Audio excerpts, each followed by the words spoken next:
All right, and here's chapter 7, and our first topic is congruence. All right, and our essential question, how can I identify congruent shapes and solve for corresponding parts?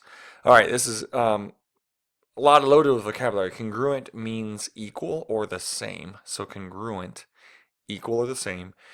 And how can I, and solve for corresponding parts. And corresponding parts is what we're going to be looking at on our first slide. All right, so let's take a look. So for A, we see that the two shapes, I've actually color coordinated the shapes so you can see the matching sides for each of the shapes. So JA matches up with VR. And you can see both of those are the two box long green line on both of those shapes. Just like AC matches up with RI on the two shapes.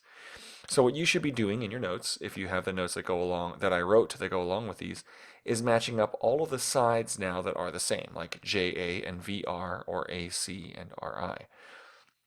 The other thing to look for is all of the matching angles. For example, angle E.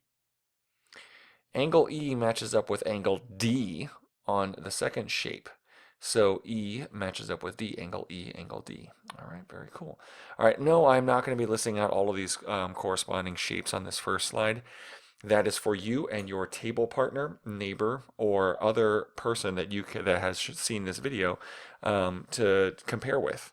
Also, if you're doing this video in a classroom, I highly suggest that you pause the video now and then take some time. Compare answers, work on your own, and compare answers to the people next to you. Make sure you didn't miss any of the corresponding parts. And do the same thing with shape B. Go ahead and pause. I'll be back when you're done. And we're back. Did you compare? Did you even compare with someone at a different table? Maybe? Who knows? It's an adventure. We'll find out what's going on. A and B. All right, different shapes that correspond. All right, so let's take a deeper dive into using congruence. And let's think of how we could use congruence. Because we know the two shapes are congruent and in every way equal. So all the sides are equal, all the angles are equal, and everything is equal to each other. Then we can kind of extend this to kind of solve for missing sides. For example, DE is corresponding to JA. And so since DE corresponds to JA, then we can actually say, okay, 8 has to equal 2 plus x, or 2 plus x equals 8. Awesome. And see, because we know the sides are corresponding, then we can just say we can solve for x. So I'm going to subtract 2 from both sides. That leaves us with x is equal to 6. In the same way, and I'll do another example for C, and I'm going to walk through it on the video. Go ahead and pause if you've got this, and go ahead and do this if you're doing this at home. But I'm going to do another example for DF and for JM. And this arrow here points that 2y plus 3 is equal to JM. So let's solve for that y. All right. So I'm going to set up the equation. 2y is equal to 2y plus 3 is equal to 14. This is actually a review. If you've been following along with me since chapter 2, which might not have a video, but if you've been following along with me since chapter 2, then you know this is a two-step equation. So I'm going to subtract 3 from both sides. That isolates y, so 2y equals 11. And I know that's multiplication, and the opposite of multiplication is division, so I can divide.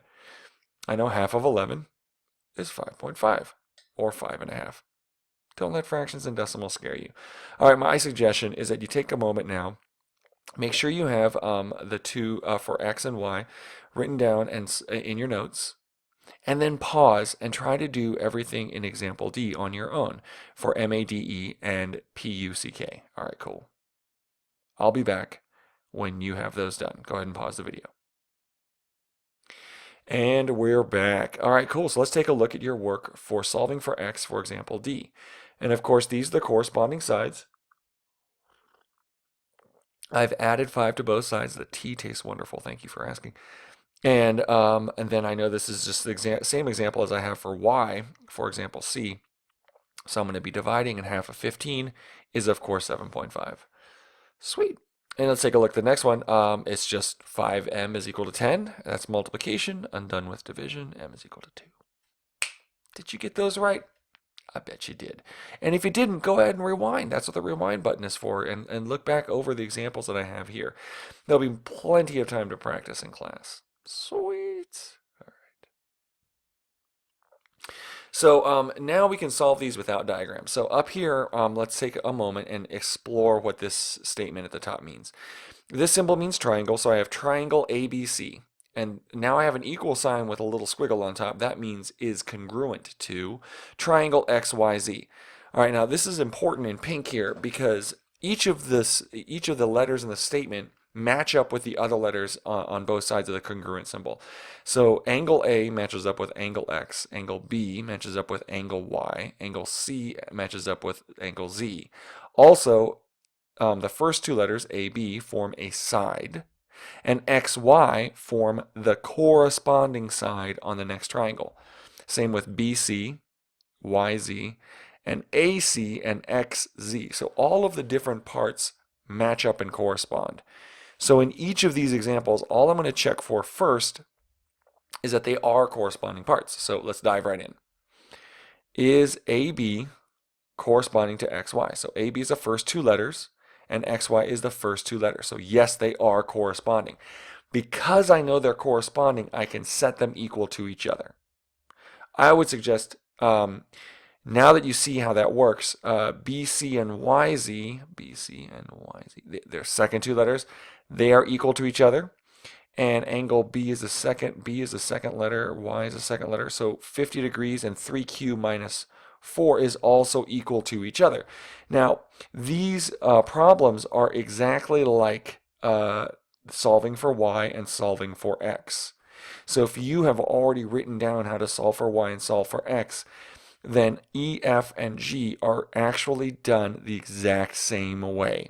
So go ahead and pause the video and do examples E, F, and G on your own, and check with a partner once you're done and your partner is done as well. Make sure everyone in your table group has done it if you're doing this in a classroom. And if you're doing this at home, go ahead and pause the video and check with me. I'll be here when you are done. Excellent, and we're back. Let's take a look at the work. So in each of these steps, you see that I'm isolating the variable. I've subtracted 4 from each side. I've divided by 2, and of course that gets me P is equal to 3. For example F, they are equal to each other. I'm isolating the variable, so I'm going to undo the addition by subtracting, and then I'm going to undo the division by dividing, or the multiplication by dividing. Excuse me. Thank you for the blessings. And of course that gets me n is equal to 6. All right, sweet. Now G is done the exact same way. They're equal to each other. I can undo the subtraction by addition.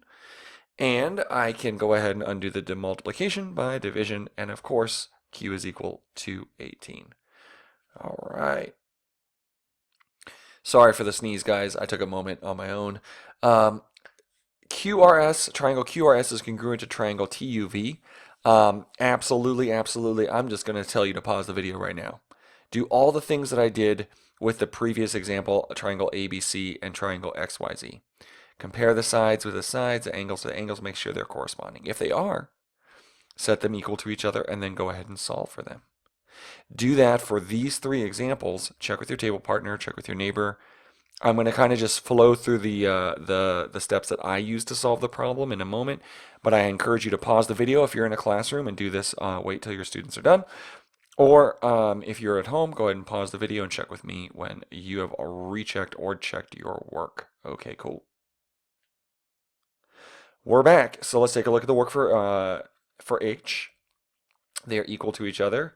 I move the 5x. Now you can move the 3x. It makes no difference. This does give me negative 10. RS and UV are definitely corresponding parts, so I can set them equal to each other. Isolate the variable, and y is equal to 23. And QR and TU are definitely equal to each other, so I can set them equal because they're corresponding parts. Isolate the variable by doing the inverse operations, and m is equal to 8. Cool. So make sure you have these written in your notes. If you want to pause the video now just so that all of these are up and everyone can catch up, go ahead and do that. And if you haven't paused the video, that means everyone is done and you should be writing your summary. There will be practice, definitely, if you're in a classroom doing this. If you're at home, look up practice sheets for corresponding parts of congruent shapes. Some of them might be difficult, others might be too easy, but hey, it's all practice. And hey, until next time, guys, keep doing the math.